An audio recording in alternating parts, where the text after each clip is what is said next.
সবাইকে আশা করি সবাই অনেক ভালো আছো। তো দেখো আজকে আমাদের যে পরবর্তী টপিকটা এটা হলো কি এই যে পর্যায় সারণীর পর্যায়বৃত্ত ধর্ম। হ্যাঁ, এটা খুবই গুরুত্বপূর্ণ একটা জিনিস। আমরা আগের দুইটা ক্লাসে প্রথমে যে পর্যায় সারণী সেটার বৈশিষ্ট্যগুলো দেখছি, ব্লক আকারে মৌলগুলো দেখছি, তাদের বৈশিষ্ট্য দেখছি। তো আজকে আমরা পর্যায়বৃত্ত ধর্ম, এটা খুবই একটা গুরুত্বপূর্ণ জিনিস, এটা একটু দেখব। এই যে দেখো একটা পর্যায় সারণী যেটা তৈরি করা হয়েছে, এটা কিন্তু এমনি এমনি তৈরি করা হয় নাই। এখানে প্রত্যেকটাই যে এই আকারে যে ভাগ করে দিচ্ছে গ্রুপ, পর্যায়, এদের যে ধর্মগুলা, এদের ধর্মগুলা চেঞ্জ হয়। ঠিক আছে, যে পারমাণবিক সংখ্যা বৃদ্ধির সাথে সাথে এই ধর্মগুলা চেঞ্জ হয়, গ্রুপ আকারে চেঞ্জ হয়, কিছু কিছু ধর্ম আছে পর্যায় আকারে চেঞ্জ হয়। তো এগুলো কীভাবে চেঞ্জ হয় আর কী কী ধর্ম আছে সেগুলো আমরা একটু দেখি, চলো। তাহলে প্রথমে আমি যদি পর্যায়বৃত্ত ধর্মটা কী বলি, যে এটা আসলে কী, তারা দেখা এখানে আমি লিখছি যে মৌলসমূহের ইলেকট্রন বিন্যাস ভিত্তিক পরিবর্তনশীল ধর্মসমূহকে পর্যায়বৃত্ত ধর্ম বলে। আর নিচে এটাও লিখছি যে পারমাণবিক সংখ্যা বৃদ্ধির সাথে সাথে পরিবর্তন হয়। মানে কোনো একটা ধর্ম, যেটা মনে করো যে এই যে পর্যায় সারণীর, আমি যদি বাম দিক থেকে এই ডান দিকে আস্তে আস্তে যাই, দেখবে সেটা বাড়বে বা কমবে। ঠিক আছে, যেই ধর্মটাই হোক হয়তো বাড়বে বা কমবে। মানে যদি একই পর্যায়ে আমি বলি, এটা তো একটা 4 নম্বর পর্যায়, এই পর্যায়ে কোনো একটা ধর্ম যতই ডান দিকে যাবে, মানে পারমাণবিক সংখ্যা যতই বাড়বে, তার ধর্মটা আস্তে আস্তে চেঞ্জ হবে। ঠিক আছে, এইটা অল্প অল্প করে চেঞ্জ হবে, হয়তো বাড়বে এইদিকে বা কমবে এইদিকে। ঠিক আছে, মানে চেঞ্জগুলো এরকম। তেমনি যে পর্যায়ের যদি উপর বরাবর একটা সিঙ্গেল গ্রুপের যদি আমি উপর থেকে নিচের দিকে আসি, তাহলে হয়তো সেই ধর্মটা দেখবে যে আস্তে আস্তে বাড়বে বা আস্তে আস্তে কমবে। ঠিক আছে, এটা এমন না যে এটা অনেক বেশি এটা অনেক কম, এমন না। এর থেকে একটু বেশি এর থেকে একটু বেশি অথবা এর থেকে একটু কম এর থেকে একটু কম এমনি। ঠিক আছে, মানে পারমাণবিক সংখ্যা বাড়ার সাথে সাথে হয় বাড়বে বা কমবে। অথবা যদি আমি একই গ্রুপে বলি, তাও উপর থেকে নিচের দিকে যত আসবে তত বাড়বে বা কমবে। তাহলে কী কী পর্যায়বৃত্ত ধর্মগুলো আছে সেগুলো আমরা যদি একটু দেখি। যে মেজর যে ধর্মগুলো আছে, তোমাদের মেনলি অনেকগুলোই আছে, কিন্তু মেজর যেগুলো আছে, একটা হলো আয়নীকরণ বিভব বা আয়নীকরণ শক্তি, যে কোনো একটা দুইটা একই। তারপর একটা হলো ইলেকট্রন আসক্তি, একটা হলো তড়িৎ ঋণাত্মকতা, একটা হলো অধাতব ধর্ম, একটা পরমাণুর আকার বা ব্যাসার্ধ। তো পরমাণুর আকার বা ব্যাসার্ধ একই। ঠিক আছে, এই যে একটা পরমাণু, এটা ব্যাসার্ধ বলতে যে এখানে এতটুকু বোঝাইছে, আর আকার বলতে এই আকার যত বাড়বে ব্যাসার্ধ তত বাড়বে। ঠিক আছে, তো ব্যাসার্ধ আকার দুইটার মধ্যে যে কোনো একটা থাকতে পারে। আরও কিছু কিছু ধর্ম আছে, কিন্তু এগুলো মেজর ধর্ম। তাহলে এই ধর্মগুলোর মধ্যে এগুলো কী, এগুলো আমরা নিয়ে আলোচনা করব। তো আজকে আমরা মেইনলি শুধু দুইটা ধর্ম নিয়ে আলোচনা করব, একটা হলো আয়নীকরণ বিভব আর একটা হলো ইলেকট্রন আসক্তি। তো এই দুইটা নিয়ে আমরা একটু ডিটেলসে আজকে জানবো। ঠিক আছে, বাকিগুলো আমরা পরের ক্লাসে জানবো। তো এই দুইটা ধর্ম আসলে কী, তার আগে একটু তোমাদের বলে রাখি যে এই যে আমি যে লিখছি, শুধুমাত্র মনে রাখো যে এই যে পরমাণুর যে আকারটা, একমাত্র এই আকারটাই যদি আমি বাম থেকে ডানে যাই তাহলে কমে। ঠিক আছে, তাছাড়া যা লিখছি সব ধর্মগুলোই যদি আমি বাম থেকে ডানে যাই তাহলে বাড়ে। মানে একটা সিঙ্গেল পর্যায়ে, একই পর্যায়ের যদি বাম থেকে আমি ডানে যাইতে থাকি, বাম দিক থেকে ডান দিকে যদি যাইতে থাকি, তাহলে ওই পরমাণুর আকার বাদে বাকি যেগুলাই আছে সবগুলাই বাড়বে। ঠিক আছে, যেমন এই যে প্রথমে লিখছে আয়নীকরণ বিভব, তার মানে এই বাম থেকে যদি আমি ডানে যাই তাহলে আয়নীকরণ বিভব কী হয়, আস্তে আস্তে বাড়ে। ঠিক আছে, যেমন এখানে দেখো পটাশিয়াম লিখছি, পটাশিয়ামের পর কিন্তু আছে ক্যালসিয়াম, তাই না? তাহলে পটাশিয়াম থেকে ক্যালসিয়ামের আয়নীকরণ বিভব বেশি, তারপর ক্যালসিয়াম থেকে স্ক্যান্ডিয়ামের আয়নীকরণ শক্তি বেশি। মানে বাম থেকে ডানে যত যাবে তার আয়নীকরণ বিভব তত বাড়বে। ঠিক আছে, তারপর ইলেকট্রন আসক্তি, 2 নম্বর ইলেকট্রন আসক্তি, তড়িৎ ঋণাত্মকতা, অধাতব ধর্ম, এই সব কটাই যদি বাম থেকে আমি ডান দিকে যাই তাহলে বাড়বে। যদি আমি পর্যায় 3 নিয়ে আলোচনা করি, পর্যায় 3-এ দেখো সোডিয়াম, ম্যাগনেসিয়াম, তারপরে আছে কি অ্যালুমিনিয়াম, সিলিকন। তাহলে সোডিয়ামের থেকে ম্যাগনেসিয়ামের নর্মালি কি ওই তড়িৎ মানে বেশি, যেগুলো আমি বললাম যে ইলেকট্রন আসক্তি, তড়িৎ ঋণাত্মকতা, আয়নীকরণ বিভব সব এর বেশি। ঠিক আছে, তো এর থেকে আবার এই যে ডান দিকে যত আমি যেতেছি অ্যালুমিনিয়ামের বেশি, অ্যালুমিনিয়ামের থেকে সিলিকন বেশি, সিলিকনের থেকে ফসফরাস বেশি, সব। শুধু একমাত্রই কি পরমাণুর আকার যেটা, সেটা কিন্তু বাম থেকে ডানে গেলে কমে। মানে সোডিয়ামের থেকে ম্যাগনেসিয়ামের আকার কম, ছোট। সবগুলাই বাম থেকে ডান দিকে বাড়তেছে, শুধু আকার কমতেছে। একটা জিনিস মনে রাখবা। আরেকটা জিনিস, একই পর্যায়ের বাম থেকে ডানে যে জিনিসগুলো বাড়ে সেটা একই গ্রুপের উপর থেকে নিচে কমে। ঠিক আছে, তাহলে বাম থেকে ডানে যদি আমি একই পর্যায়ে যাই, পর্যায় সারণী বাম থেকে ডানে গেলে যে ধর্মটা বাড়বে, ওটা যদি পর্যায় সারণীর উপর থেকে আমি নিচে যাই তাহলে ওটা কমবে। ঠিক আছে, যেমন আমি দেখলাম যে আয়নীকরণ শক্তি বাম থেকে ডানে গেলে বাড়ে, তাই না? লিথিয়ামের থেকে বেরিলিয়ামের আয়নীকরণ শক্তি বেশি, বেরিলিয়ামের থেকে বোরনের বেশি, মানে একই পর্যায়ে বেশি। কিন্তু আমি যদি একই গ্রুপের উপর থেকে নিচে আসি তাহলে লিথিয়ামের থেকে সোডিয়ামের আয়নীকরণ বিভব কম। কারণ আমি বলছি বাম থেকে ডানে বাড়ে আর উপর থেকে নিচে তাহলে কমবে উল্টা। তাহলে লিথিয়ামের থেকে সোডিয়ামের আয়নীকরণ বিভব কম, সোডিয়ামের থেকে পটাশিয়ামের আয়নীকরণ বিভব কম, তার থেকে রুবিডিয়ামের কম। ঠিক আছে, মানে যেই ধর্মগুলো বাম থেকে ডানে বাড়তেছে ওগুলো উপর থেকে নিচে যদি একই গ্রুপ বরাবর আমি আসি, এই বরাবর আসি, প্রত্যেকটাই আস্তে আস্তে আস্তে কমবে। সবার নিচে যেটা এর সব থেকে কম হবে, বুঝছো? একমাত্র আকার যেটা ওইটা হলো বাম থেকে ডানে গেলে কী হইতেছে, কমতেছে, ফলে আকার উপর থেকে নিচে গেলে কী হইতেছে, বাড়তেছে। বুঝছো? তাহলে আমরা আজকে আয়নীকরণ বিভব এই জিনিসটা একটু দেখি ভিতর থেকে, যে আয়নীকরণ বিভব আর ইলেকট্রন আসক্তি। ঠিক আছে, তাহলে এখন আমাদের টপিক দেখো যে আয়নীকরণ বিভব।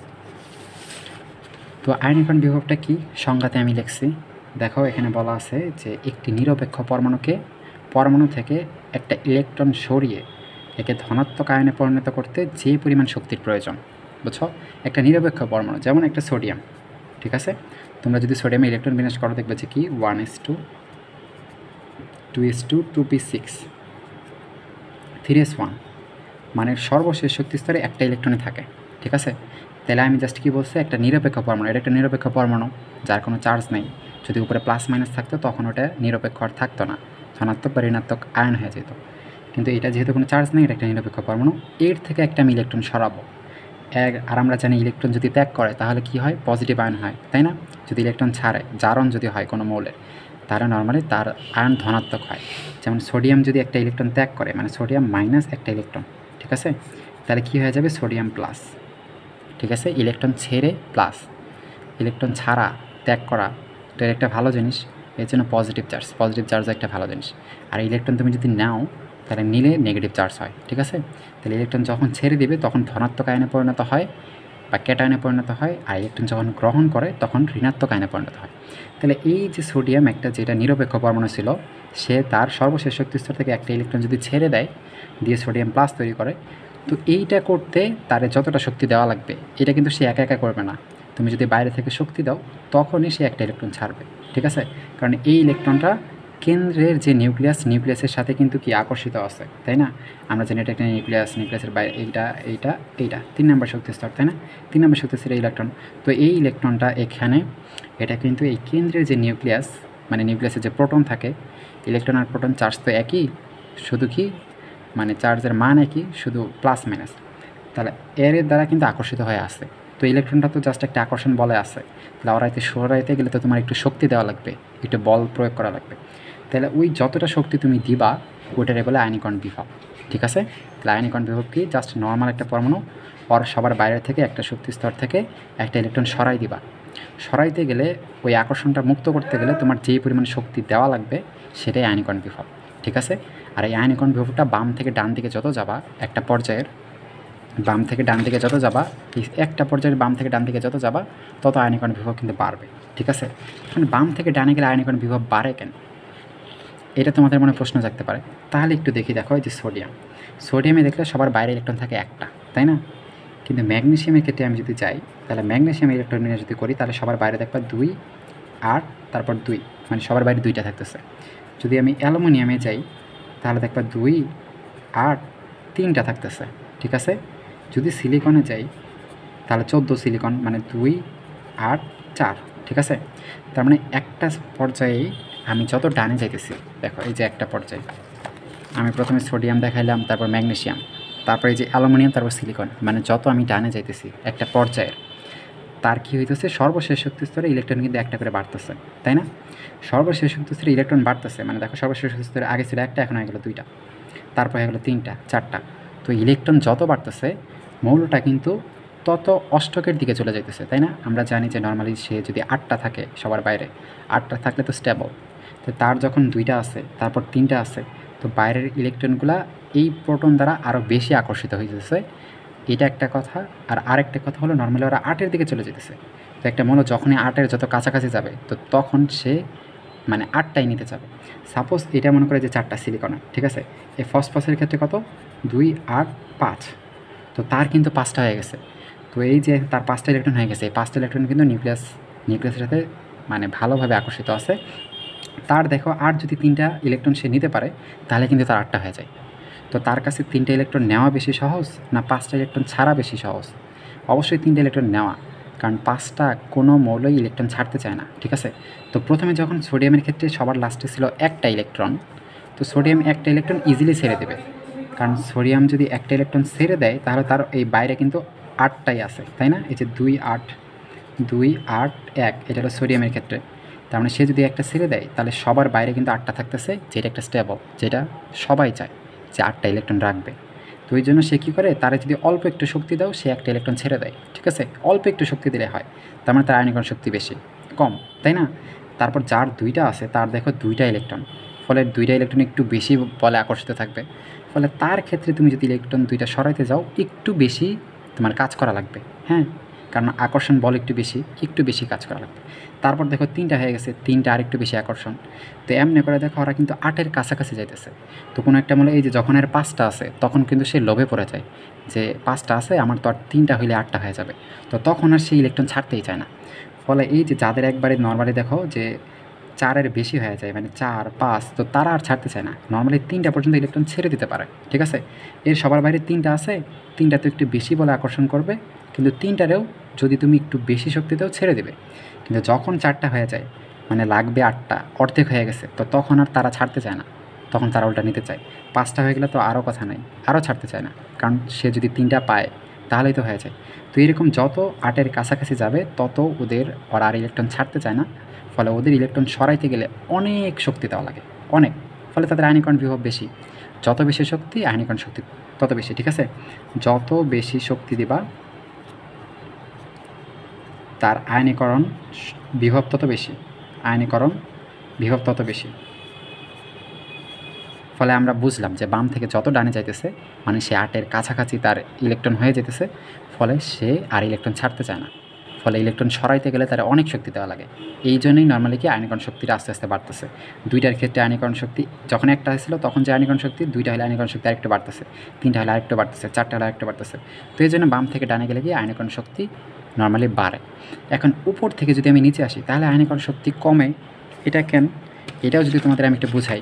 বাম থেকে ডানে গেলে যেটা বাড়বে, উপর থেকে নিচে গেলে সেটা কমবে। এখন কেন কমে দেখো, এখন উপর থেকে নিচে মানে একটাই গ্রুপ, উপর থেকে নিচে সোডিয়ামের ক্ষেত্রে আমি দেখতেছি আর পটাশিয়াম, সোডিয়াম আর পটাশিয়াম কি একটাই গ্রুপে আছে, গ্রুপ 1-এ, কিন্তু সোডিয়াম হলো কি পর্যায় 3 আর পটাশিয়াম পর্যায় 4। তাহলে এদেরটা একটু দেখি, দেখো এই যে সোডিয়ামের ক্ষেত্রে দেখলে 2 8 1, আর পটাশিয়ামের ক্ষেত্রে কি দেখছো 2 8 8 1, তাই না? মানে পটাশিয়ামের কিন্তু যেহেতু শক্তি স্তর 4টা, যেমন পটাশিয়াম হলো এই 1 2 3 4, সবার বাইরে আছে একটা ইলেকট্রন। আর সোডিয়ামের ক্ষেত্রে কিন্তু এখানে আছে একটা ইলেকট্রন। তাহলে একটা জিনিস জাস্ট দেখো, মানে আমি তোমার বলছি জাস্ট ইলেকট্রনকে তোমার সরাইতে গেলে যত বেশি শক্তি দেওয়া লাগে আয়নীকরণ শক্তি তত বেশি, যত কম শক্তি দেওয়া লাগে তত আয়নীকরণ শক্তি কম। আর ইলেকট্রনটা কত আকর্ষণে আছে এটা দেখা লাগবে। এখন দেখো এই নিউক্লিয়াস থেকে ইলেকট্রনের দূরত্ব যত বেশি হবে তার আকর্ষণ তত কম হবে না, কারণ একটা বস্তু যত দূরে আছে তার সাথে তার আকর্ষণটা তত কম হবে, তাই না? যত কাছাকাছি থাকবে আকর্ষণ কিন্তু তত বেশি হয়। তাইলে সোডিয়ামের ক্ষেত্রে তারও সবার বাইরে ইলেকট্রন আছে একটা, কিন্তু এটা আছে 3 নাম্বার শক্তি স্তরে। কিন্তু পটাশিয়ামের ক্ষেত্রে তারও সবার বাইরে শক্তি স্তরে আছে ইলেকট্রন একটা, কিন্তু সেটা 4 নাম্বার। তো 3 নাম্বার শক্তি স্তরের যে দূরত্ব, 4 নাম্বার তার থেকে বেশি দূরত্বে আছে, ফলে অনেক দূরত্ব যে আছে এই দূরত্বে ইলেকট্রনরে আকর্ষণ করার ক্ষমতা নর্মালি এর থেকে কম, বুঝছো? কারণ এর সবার লাস্টের ইলেকট্রনটা, কারণ 3 নাম্বার শক্তি স্তর তো অল্প দূরত্বে আছে, কিন্তু 4 নাম্বার শক্তি স্তরটা কিন্তু এর থেকেও বেশি দূরত্বে আছে, ফলে দূরত্ব যত বাড়তেছে তত টানতে একটু মানে আকর্ষণ বলটা একটু কম। তাহলে আকর্ষণ বল কম মানে কি, তুমি ইজিলি সরাইতে পারবা, অল্প একটু শক্তি দিলে ইলেকট্রনটা সরে যাবে, ঠিক আছে? যদি এটা 5 নাম্বার শক্তি স্তর হইতো, মানে সোডিয়াম পটাশিয়াম তারপর কি রুবিডিয়াম, তো রুবিডিয়ামের ক্ষেত্রে কিন্তু লাস্ট ইলেকট্রন 5 নাম্বার শক্তি স্তরে থাকে, তাহলে দেখো ওইটা আরও দূরে, ফলে আরও কম আকর্ষণে থাকবে। যত দূরে হবে তত আকর্ষণ কম, ফলে তুমি সহজেই সরাই নিতে পারবা। ফলে দেখো পর্যায় সংখ্যা মানে যত তোমার শক্তি স্তর বাড়তেছে, ইলেকট্রন একটাই, শক্তি স্তর বাড়তেছে মানে আকর্ষণ কমতেছে, আর আকর্ষণ কমতেছে মানে তুমি ইজিলি ইলেকট্রনটা সরাই নিতে পারতেছো, খুব অল্প শক্তি দেওয়া লাগতেছে। তার মানে কি এই ক্ষেত্রে যত একটা করে শক্তি স্তর বাড়া মানে কি উপর থেকে নিচের দিকে যাওয়া, ফলে একটা গ্রুপের উপর থেকে নিচে তুমি যত নিচে নামবা তত শক্তি স্তর বাড়বে, তত দূরত্ব বাড়বে, ফলে তত আকর্ষণ কমবে, ফলে তুমি তত ইজিলি ইলেকট্রনটা সরাইতে পারবা। ইজিলি সরাইতে পারতেছো মানে কি আয়নীকরণ বিভব কম, বুঝছো? এই জন্য একটা গ্রুপের উপর থেকে নিচে গেলে আয়নীকরণ বিভব কমে, আর বাম থেকে ডানে গেলে আয়নীকরণ বিভব বাড়ে, কারণ ইলেকট্রন বাড়ে, হ্যাঁ, ফলে আকর্ষণ বাড়ে, আর ওরা একটু 8-এর কাছাকাছি যায়, ফলে ওরা আর ছাড়তে চায় না, এই জন্য ওদের ছাড়াইতে গেলে বেশি শক্তি লাগে। তো এই কথাগুলো তুমি যদি একটু বুঝো, তাহলে তুমি বুঝবা যে আয়নীকরণ বিভব এগুলো বোঝার জন্য আমি এত কথা বললাম। সংখ্যাটা এটা এতটা লাগে না। তো এই যে বলছে যে পরমাণুর আকার যত বাড়বে আয়নীকরণ শক্তি তত কমে। তো এটা তো কেবল তোমাদের আমি বুঝাইলামই। দেখো, পরমাণুর আকার বাড়লে, আমি তো তোমাদের বলছি যে প্রত্যেকটা আছে, শুধু আকার বাম থেকে ডানে গেলে কি হয়, কমে, বাকি সবগুলাই কিন্তু বাড়ে, আয়নীকরণ শক্তি বাড়ে। তাহলে বাম থেকে ডানে গেলে যদি আকার কমে, আর বাম থেকে ডানে গেলে যদি আয়নীকরণ বিভব বাড়ে, তাহলে দুটো তো ব্যস্তানুপাতিক সম্পর্ক। তাহলে আকার বাড়লে বিভব কমতেছে, বিভব বাড়লে আকার বাড়তেছে। বাম থেকে তুমি যত ডানে যেতেছো তত আকার ছোট হইতেছে। আকার ছোট হওয়া মানে কি, আকার ছোট হইতেছে মানে ওই যে বাইরের ইলেকট্রন বেশি, আকর্ষণ বেশি করতেছে, ফলে কি তুমি সরাইতে পারতেছো না, তাই না? ওই একই। তাইলে আকার যেহেতু আমরা দেখলাম যে বাকি যেই ইগুলো আছে পর্যাবৃত্ত ধর্ম তার থেকে ব্যস্তানুপাতিক, ফলে আকার বাড়লে আয়নীকরণ শক্তি কমবে, ঠিক আছে? আবার আকার বাড়লে ইলেকট্রন আসক্তি কমবে, অধাতব ধর্ম কমবে, বাকি সবগুলোই কমবে, কারণ একমাত্র আকারটাই ব্যস্তানুপাতিক সম্পর্ক, তাই না? বাম থেকে ডানে গেলে কমে, বাকি সবই কিন্তু বাড়ে। তারপর একটা আছে পর্যায়ভিত্তিক সম্পর্ক, গ্রুপ ভিত্তিক সম্পর্ক, যেটা বললাম যে একই গ্রুপের তুমি যদি উপর থেকে নিচে আসো তাহলে কি আয়নীকরণ শক্তি আস্তে আস্তে কমে, আর একই পর্যায়ে যদি বাম থেকে ডানে যাও তাহলে কি আয়নীকরণ শক্তি বাড়তেছে, তাই না? তো এটা তোমরা মনে রাখবা, পর্যায়ভিত্তিক কি বাম থেকে ডানে কি হয়, বাড়ে, আর গ্রুপ ভিত্তিক কি উপর থেকে নিচে কমে, ঠিক আছে? আরেকটা কথা আছে, দেখো যে পূর্ণ আর অর্ধপূর্ণ অরবিটাল। আচ্ছা, এইটা একটা গুরুত্বপূর্ণ ভূমিকা পালন করে। দেখো, আমি কিছু ব্যতিক্রম আছে, ঠিক আছে? যেমন নাইট্রোজেন আর অক্সিজেন যদি দেখাই, নাইট্রোজেনের ক্ষেত্রে যদি দেখাই, দেখো 1:2, 2:2, 2p3, ঠিক আছে? আর অক্সিজেন যদি দেখাই 1:2, 2:2, 2p4, কারণ নাইট্রোজেনের হলো 7, নাইট্রোজেনের পরেই থাকে অক্সিজেনের 8, এর হলো 7, এর হলো 8, তাই না? পর্যায় 3-এর দুইজনেই পর্যায় 3-এ আছে নাইট্রোজেন গ্রুপ 7, অক্সিজেন গ্রুপ 8, মানে নাইট্রোজেনের পরে অক্সিজেন। তাহলে হিসাব মতো কী হওয়ার কথা, আমি বলছিলাম যে বাম থেকে ডানে গেলে আয়নীকরণ শক্তি কিন্তু বাড়ে, ফলে নাইট্রোজেনের থেকে অক্সিজেনের আয়নীকরণ শক্তি বেশি হওয়ার কথা, তাই না? কারণ তো ডানে আছে অক্সিজেন, এটার 7, এটার 8, অক্সিজেনের বেশি হওয়ার কথা, কিন্তু বাস্তবে হয় কম। এটা একটা ব্যতিক্রম। কেমনে দেখো, নাইট্রোজেনের সর্বশেষ শক্তি স্তরে যেমন 2p3 পি অরবিটালটায় 3টা ইলেকট্রন থাকে, কিন্তু অক্সিজেনের পি অরবিটালে নর্মালি 4টা ইলেকট্রন থাকে। তো তোমরা জানো যে হুন্ড একটা কথা বলছে যে অর্ধপূর্ণ বা সম্পূর্ণ ইলেকট্রন যদি থাকে তাহলে সেটা অধিক স্থিতিশীল। পি অরবিটালে তোমরা জানো যে 6টা ইলেকট্রন থাকতে পারে, ঠিক আছে? তো 6টা থাকলে পূর্ণ, আর যদি 3টা থাকে তাহলে অর্ধপূর্ণ। তাহলে 6টা হোক বা 3টা হোক, এই দুইটাই কিন্তু অনেক স্থিতিশীল। তাহলে এখানে দেখো 3টা আছে আর এখানে 4টা আছে, তাহলে এই যে 3টা আছে এই আছে অর্ধপূর্ণ অবস্থায়, মানে স্থিতিশীল আছে। স্থিতিশীল মানে কি, সে আর চেঞ্জ হইতে চায় না, ঠিক আছে? সে আর ইলেকট্রন ছাড়তেও চায় না, ইলেকট্রন গ্রহণ করতেও চায় না, সে ওই অবস্থায় থাকতে চায়।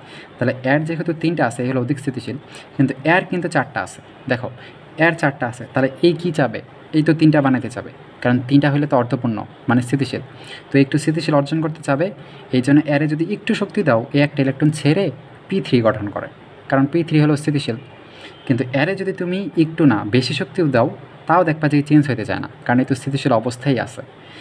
এই একটা ইলেকট্রন ত্যাগ করলে স্থিতিশীল হবে, বুঝছো? কিন্তু এই অলরেডি স্থিতিশীল আছে, তাই এরে যদি বেশি শক্তি দাও তাও চেঞ্জ হয় না, এমনিই থাকে, ইলেকট্রন সরাইতে পারবে না। কিন্তু এর অল্প শক্তি দিলে একটা ইলেকট্রন ছেড়ে দেবে, ছেড়ে পজিটিভ আয়নে কনভার্ট করবে। তার মানে এর আয়নীকরণ শক্তি কি, যেহেতু শক্তি অল্প, এর আয়নীকরণ শক্তি কম, অক্সিজেন আয়নীকরণ শক্তি কম, নাইট্রোজেন আয়নীকরণ শক্তি বেশি। তাহলে দেখো, নাইট্রোজেন আয়নীকরণ শক্তি বেশি, অক্সিজেনের কম, কিন্তু হিসাবে উল্টা হয়ে গেল না? আমরা তো জানি বাম থেকে ডানে গেলে বাড়ে, কিন্তু এখানে কিন্তু অক্সিজেনের কম, এই ডানে হওয়ার সত্ত্বেও এর বেশি না, এর কম। তাহলে এইরকম ব্যতিক্রম এইটা একটা আছে, এরকম কে আছে আমি এখানে লিখছি। এই প্রত্যেকটার ক্ষেত্রে ব্যাখ্যা একই, যেমন নাইট্রোজেন অক্সিজেন, যেটার মধ্যে নাইট্রোজেনের কি আয়নীকরণ শক্তি বেশি, যদিও অক্সিজেনের ডানে অক্সিজেনের বেশি হওয়ার কথা ছিল, কারণ বাম থেকে ডানে গেলে বাড়ে, কিন্তু অক্সিজেনের বেশি না, নাইট্রোজেনের বেশি, কারণ কি এই যে অর্ধপূর্ণ অবস্থায় আছে। তেমনি ম্যাগনেশিয়ামের ক্ষেত্রে সবার লাস্টে দেখবে যে 3s2 আছে, ঠিক আছে? কিন্তু অ্যালুমিনিয়ামের ক্ষেত্রে দেখবে 3s2 আর 3p1 আছে। তাহলে এই নর্মালি কী যাবে, এই যে 3s অরবিটাল পূর্ণ থাকতে যাবে, মানে s দুইটা, ফলে আরে অল্প একটু শক্তি দিলে এই যে pa1টা একটা ইলেকট্রন আছে ওটা ছেড়ে দেবে, কারণ ps যদি 3টা ইলেকট্রন থাকতো সেটা হয়তো কি স্থিতিশীল, ঠিক আছে। তো সে তো আর ইলেকট্রন নিতে পারবে না, কারণ আমরা হিসাব করতেছি আয়নীকরণ শক্তি, মানে এখানে শুধু ইলেকট্রন ছাড়তে হবে। তাইলে সে 2টা ইলেকট্রন যেহেতু এখন নেওয়ার নেই, তো এই জন্য সে কী করবে, অল্প একটু শক্তি দিলেই একটা ইলেকট্রন ছেড়ে দিয়ে এটা স্টেবলটা গঠন করতে যাবে। কারণ আমরা জানি এস অরবিটালে 2টা থাকে, আর এই দেখো এস অরবিটালে 2টাই আছে, মানে স্থিতিশীল অবস্থায় আছে। তো এই যদি স্থিতিশীল অবস্থায় আসেই, ফলে এর একটু বেশি শক্তি দিয়ে তোমার চেঞ্জ করা লাগবে, ইলেকট্রন সরাইতে হবে। তো এই জন্য এর কি আয়নীকরণ শক্তি বেশি, ঠিক আছে, আয়নীকরণ বিভব বেশি। তেমনি ফসফরাসেও দেখবা যে কি, ওখানেও দেখবা যে 3p3 আর এর দেখবা 3p4। তাহলে ওই যে নাইট্রোজেনের মতো, নাইট্রোজেনের ছিল 2p3 আর এর ছিল 2p4, আর এখানে কি এর 3p3 এর 3p4, মানে একই, যেহেতু এই কি অর্ধপূর্ণ আছে, ফলে এই অধিক স্থিতিশীল। ফলে দেখো ফসফরাসের ডানে সালফার, কিন্তু তাও ডানে যাইতেছে, তাও বাড়তেছে না, এটা হলো কমছে, ঠিক আছে। বাকিগুলো কিন্তু ওই রকম, এগুলা ব্যতিক্রম বাদে অন্য যারা আছে তারা কিন্তু ওরকমই, যে বাম থেকে ডানে গেলে বাড়ে, কিন্তু এই 3টা ব্যতিক্রম, যে বাম থেকে। তো এমসিকে যদি আসে যে এই 2টার মধ্যে কোনটা, তখন কিন্তু অবশ্যই নাইট্রোজেন, ফসফরাস আর সালফারের মধ্যে ফসফরাস, ম্যাগনেসিয়াম আর অ্যালুমিনিয়ামের মধ্যে কি ম্যাগনেসিয়াম। আর একটা জিনিস দেখো যে সক্রিয়তা, আয়নীকরণ বিভব যত বেশি তার সক্রিয়তা তত কম। আয়নীকরণ বিভব যত বেশি, আয়নীকরণ বিভব বেশি মানে কি, তোমার বেশি শক্তি দিয়ে তারা চেঞ্জ করা লাগতেছে। আর সক্রিয়তা মানে কি জানো, মানে সক্রিয়তা বলতে খুবই অ্যাক্টিভ, খুবই লাফালাফি করে, ঠিক আছে। তুমি অল্প একটু কিছু করছো, সে লাফালাফি করে চেঞ্জ হয়ে যেতেছে। তাইলে যারে অল্প একটু শক্তি দিয়ে চেঞ্জ করা যায় ওইটার বলে সক্রিয়তা, ঠিক আছে। খুব অল্পতেই যে পরিবর্তন হয়ে যায় সেটা হলো তার সক্রিয়তা, ঠিক আছে। মানে মনে করো যে লাফালাফি, ঠিক আছে, দুষ্টুমি যারা করো ওরকম, তো সক্রিয়তা। তো আয়নীকরণ বিভব যত বেশি হবে সক্রিয়তা তত কম। আয়নীকরণ বিভব বেশি মানে কি, তারা অনেক বেশি শক্তি দিয়ে তোমার চেঞ্জ করা লাগতেছে, অনেক বেশি শক্তি দিয়ে তার ইলেকট্রন সরানি লাগতেছে, তাই না। ইলেকট্রন সরাইতে তোমার অনেক বেশি শক্তি দেওয়া লাগতেছে। কিন্তু সক্রিয়তা উল্টা, সক্রিয় মানে খুবই তাড়াতাড়ি করবে, ঠিক আছে, খুব অল্প শক্তি দিলেই যে চেঞ্জ হয়ে যাবে। এই জন্য সক্রিয়তা আর আয়নীকরণ বিভব একটা আরেকটার উল্টা, ঠিক আছে। আচ্ছা, তো এটা হলো ব্যতিক্রম। তাহলে তুমি তো জানো যে সক্রিয়তা বাম থেকে, এই আয়নীকরণ শক্তি বাম থেকে ডানে গেলে বাড়ে, ফলে সক্রিয়তা কি বাম থেকে ডানে গেলে কমবে, বুঝছো। তোমার হয়তো পাশাপাশি 3টা মৌল দেওয়া দিল, 3টা মৌল দেওয়া বললো এদের সক্রিয়তার ক্রম লেখো, তাহলে তুমি প্রথমে এদের আয়নীকরণ বিভবের ক্রম লিখবা, বাম থেকে ডানে গেলে বাড়ে ওই হিসাবে সাজাবা। বা যদি আলাদা আলাদা পর্যায়ে থাকে তাহলে উপর থেকে নিচে গেলে কি হয়, কমে, ওইভাবে তুমি সাজাবা। হ্যাঁ, তারপরে জাস্ট উল্টা করে দেবা যদি সক্রিয়তা চাই। আরেকটা জিনিস, আয়নীকরণ বিভব যত কম ক্ষার ধর্ম তত বেশি। আয়নীকরণ বিভব যত কম ক্ষার ধর্ম তত বেশি। আয়নীকরণ বিভব কম কাদের হয়, তুমি যদি একটু দেখো, যারা পর্যায়ে 1 আর 2 আছে, গ্রুপ 1 আর 2 আছে, ক্ষার ধাতু আর মৃৎ ক্ষার ধাতু। তো ক্ষার ধাতুর সবার বাইরে কিন্তু একটা ইলেকট্রন থাকে, যারা ক্ষার ধাতু মানে গ্রুপ 1-এ আছে তাদের সবার বাইরে ইলেকট্রন থাকে একটা। আর মৃৎ ক্ষার ধাতু মানে গ্রুপ 2-এ যারা আছে এদের সবার বাইরে ইলেকট্রন থাকে 2টা। তাহলে এরা খুব অল্পতে ইলেকট্রন ছেড়ে দেয়, কারণ 1টা 2টা থাকে। এই যদি অষ্টক পূরণ করতে চায় এর নিতে হবে আরও 7টা, এর নিতে হবে আরও 6টা। তো এতগুলো ইলেকট্রন এরা কোথাও থেকে পায় না। তো এই জন্য এরা কি, এরা কখনোই ইলেকট্রন নেয় না, এরা সবসময় ছেড়ে দেয়, ঠিক আছে। এস বক্স সবসময় ছেড়ে দেয়। তাহলে এই যে বললাম যে আয়নীকরণ বিভব যত কম, মানে সব থেকে কম কিন্তু এদেরই, সবার বামে যারা আছে, কারণ এদের নর্মালি 1টা 2টা ইলেকট্রন থাকে, অল্প কিছু করলে এরা ছেড়ে দেবে, কারণ এরা অষ্টক পূরণ করতে কোনো দিনই পারবে না, ঠিক আছে। 6টা 7টা ইলেকট্রন গ্রহণ করা লাগবে, কোনো দিনই পারে না, এই জন্য এরা সবসময় ছেড়ে দেয়, ঠিক আছে। এই জন্য এদের আয়নীকরণ বিভব সবথেকে কম, ঠিক আছে। যেমন এর সবথেকে কম 1-এর, কারণ ওদের 1টা থাকে, কিন্তু গ্রুপ 2-এর তার থেকে একটু বেশি। ওভারঅল গ্রুপ 1 আর 2 এদের আয়নীকরণ শক্তি খুবই কম, ঠিক আছে, অল্পতে ইলেকট্রন ছেড়ে দেয়। আর এরা হলো ক্ষার ধাতু, এইখানে এটাই বসে, আয়নীকরণ বিভব যত কম তারা ক্ষার ধর্ম তত বেশি, যেহেতু এদের সব থেকে কম। আর এরা কি ক্ষার ধাতু মৃৎ ক্ষার, দুইটাই তো ক্ষার ধাতু। এটা ক্ষার, এরা মৃৎ ক্ষার। মৃৎ ক্ষার মানে কি, মাটিতে পাওয়া যায় কিন্তু ওরাও প্রায় ক্ষারের মতোই, ঠিক আছে। তাহলে এটা এক্সট্রা একটা লাইন। এবার নেক্সট একটা আসো যে, ইলেকট্রন আসক্তি, ঠিক আছে। ইলেকট্রন আসক্তি জাস্ট উল্টা। তোমরা আয়নীকরণ বিভবে দেখছো ইলেকট্রন ছেড়ে দিচ্ছে, ইলেকট্রন আসক্তি কি, সে আরও ইলেকট্রন নেবে, ঠিক আছে। তো তোমরা দেখছো ইলেকট্রন ছেড়ে দেওয়ার জন্য তোমার বাইরে থেকে শক্তি দেওয়া লাগছে, ঠিক আছে। তার মানে বোঝা যাইতেছে যে ওই মৌলটা ইলেকট্রন শক্তি শোষণ করছিল, মানে ওখানে কিন্তু তাপ উৎপন্ন হয় নাই, তাপের শোষণ ঘটছে বা শক্তির শোষণ ঘটছে, তাই না। তাহলে ওখানে শক্তির শোষণ যেহেতু ঘটছে, এই জন্য এখানে ডেল এইচ যেটা আছে, যে তাপ শক্তি বা শক্তির উৎপাদন, এটা কিন্তু সবসময় পজিটিভ 180 জুল বা যাই কিছু হোক, মানে পজিটিভ। এক কথায় এটা মানে কি, তাপের শোষণ ঘটছে। ডেল এইচ যদি পজিটিভ হয় তার মানে তাপের শোষণ ঘটছে, ঠিক আছে। তাহলে এখানে তাপের শোষণ ঘটা লাগে, কারণ ইলেকট্রন ছাড়াইতে গেলে তোমার বাইরে থেকে শক্তি দেওয়া লাগবে। তুমি বাইরে থেকে শক্তি দিতেছো মানে মৌলটা শক্তি শোষণ করতেছে, ঠিক আছে। মৌল শক্তি উৎপাদন করতেছে না, মৌলটা শক্তি শোষণ করতেছে। তুমি সিস্টেমের ওপর কাজ করতেছো মানে মৌলটা শোষণ করতেছে। কিন্তু ইলেকট্রন আসক্তি উল্টা, যেহেতু ইলেকট্রন আসক্তি ইলেকট্রন নিতেছে, এখানে সে নিজে শক্তি উৎপাদন করতেছে, ফলে এখানে যে ডেল এইচ সেটা কিন্তু সবসময় নেগেটিভ, ঠিক আছে। নেগেটিভ, মানে এখানে তাপ শক্তি উৎপন্ন করতেছে। ঠিক আছে, তো এখন সংজ্ঞাটা যদি দেখো, একটা নিরপেক্ষ পরমাণু 1 মোল ইলেকট্রন যুক্ত করে ঋণাত্মক চার্জযুক্ত আয়নে পরিণত করতে যে পরিমাণ শক্তি নির্গত হয়, দেখছো শক্তি নির্গত হয় মানে শক্তি উৎপন্ন করতেছে, শক্তি উৎপন্ন হয় তাকে ইলেকট্রন আসক্তি বলে। ঠিক আছে, তাহলে তুমি ওইটা দেখছিলে যে একটা ইলেকট্রন ছেড়ে দিয়ে ধনাত্মক আয়নে পরিণত হয়, আর এই কিন্তু একটা ইলেকট্রন নেবে, যেমন ক্লোরিন মাইনাস। ক্লোরিন মনে করে একটা পরমাণু, সে কী করবে, একটা ইলেকট্রন নেবে, তার মানে প্লাস, ওখানে আমরা মাইনাস লিখেছিলাম মানে ইলেকট্রন ছাড়তেছে, এই তো একটা ইলেকট্রন নেবে, এই জন্য প্লাস নিয়ে কী তৈরি করছে, ঋণাত্মক। তাহলে ইলেকট্রন ছাড়লে ধনাত্মক আর ইলেকট্রন নিলে ঋণাত্মক, এটা তোমার মনে রাখা লাগবে। তো এই ক্ষেত্রে ডেলি সবসময় কী হবে, এই ক্ষেত্রে মাইনাস, মানে শক্তি উৎপন্ন হবে। ইলেকট্রন ছাড়াইতে গেলে তোমার শক্তি দেওয়া লাগতেছে। ঠিক আছে, শক্তি দেওয়া লাগতেছে মানে মৌলটা শক্তি শোষণ করতেছে, এই জন্য পজিটিভ, শোষণ করলে পজিটিভ। আর তাপ যদি উৎপন্ন হয় সেটা হয় ডেলিস নেগেটিভ, বুঝছো? তাহলে এটা হইতেছে। এখন দেখো ইলেকট্রন আসক্তি তোমাদের এখন কি মনে হয়, দেখো বাম থেকে যত ডানে যেতেছে তার ইলেকট্রন আসক্তি তত বাড়তেছে।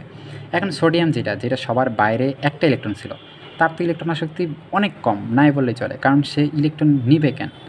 ইলেকট্রন আসক্তি থাকার মেইন কারণ 8টা পূরণ করবে, তাই না? ইলেকট্রন আসক্তি মানে কি, ইলেকট্রন সে চায় যে আমার ইলেকট্রন দাও। ইলেকট্রন তার নেওয়ার উদ্দেশ্য কি, 8টা বা অষ্টক পূরণ করবে। তো সোডিয়ামের সবার বাইরে ইলেকট্রনই আছে একটা, অষ্টক পূরণ করতে গেলে তার 7টা ইলেকট্রন নেওয়া লাগবে। তো এমন কোনো মৌল নাই যে দরদে মৌল নাই যে তারে 7টা ইলেকট্রন দিবে, বুঝছো? এই জন্য ওদের ইলেকট্রন আসক্তি কম। যত ডান দিকে যাবা দেখো ক্লোরিনের নর্মালি পারমাণবিক সংখ্যা কিন্তু 17, তাহলে তার ইলেকট্রন বিন্যাস 2, 8 আর লাস্টে থাকে 7। তাহলে দেখো এর অষ্টক পূরণ করার জন্য কিন্তু আর একটা ইলেকট্রন লাগে। তাহলে এই কি একদম পাগল হয়ে যাবে না, মরিয়া হয়ে যাবে একটা ইলেকট্রনের জন্য, কারণ তার একটা ইলেকট্রন মাত্র হইলে তার অষ্টক পূরণ হয়ে যেতেছে, স্বপ্ন পূরণ হয়ে যেতেছে। তো এই জন্য সে কী করবে, একটা ইলেকট্রন মরিয়ার মতো খুঁজবে। তাহলে তার ইলেকট্রন আসক্তি অনেক বেশি না, তার আসক্তি অ্যাডিক্টেড, তাই না, অনেক বেশি, যে আমার ইলেকট্রন লাগবেই, তাহলে তার ইলেকট্রন আসক্তি বেশি। ফলে ক্লোরিন কি একবারে ডান পাশে থাকে না, তার মানে পর্যায় সারণীর একবারে 17 নম্বর মৌল, দেখো একবারে 17। তার মানে এই 17 যারা, এদের প্রত্যেকে লাস্টে 7টা করে ইলেকট্রন আছে, এরা জাস্ট একটা করে যাবে, জাস্ট একটা আমারে দাও, তাহলে এদের ইলেকট্রন আসক্তি অনেক বেশি। তার আগে যারা আছে এদের কিন্তু 2টা করে লাগবে, তাহলে এরা এত মরিয়া হবে না, কারণ এদের 2টা ইলেকট্রন লাগবে, 2টা ইলেকট্রন পাওয়া একটু কষ্টকর। ঠিক আছে, একটা পাওয়া ইলেকট্রন ইজি, একটা ইলেকট্রন পাওয়া ইজি, এই জন্য এরা পাগলের মতো খুঁজবে, এদের ইলেকট্রন আসক্তি বেশি।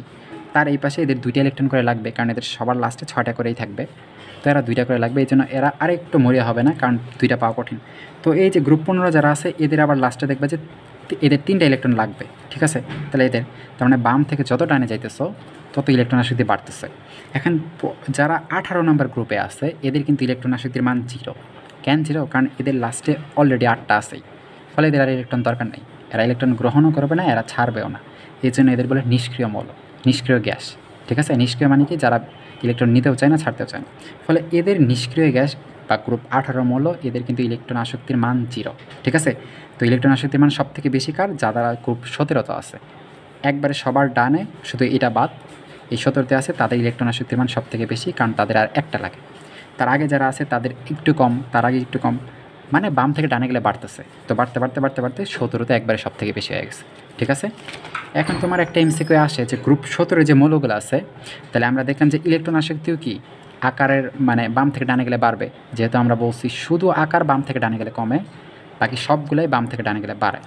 তাহলে ইলেকট্রন আসক্তি বাম থেকে ডানে গেলে বাড়তেছে এবং গ্রুপ 17তে সর্বোচ্চ হইতেছে, কারণ তাদের আর একটা ইলেকট্রন লাগে। তাহলে এই যে গ্রুপ 17 সব থেকে হইতেছে, অ্যান্ড গ্রুপ 17 দেখো সবার উপরে আছে কি, ফ্লোরিন, তারপরে আছে ক্লোরিন, তারপরে আছে ব্রোমিন, তারপরে আছে আয়োডিন।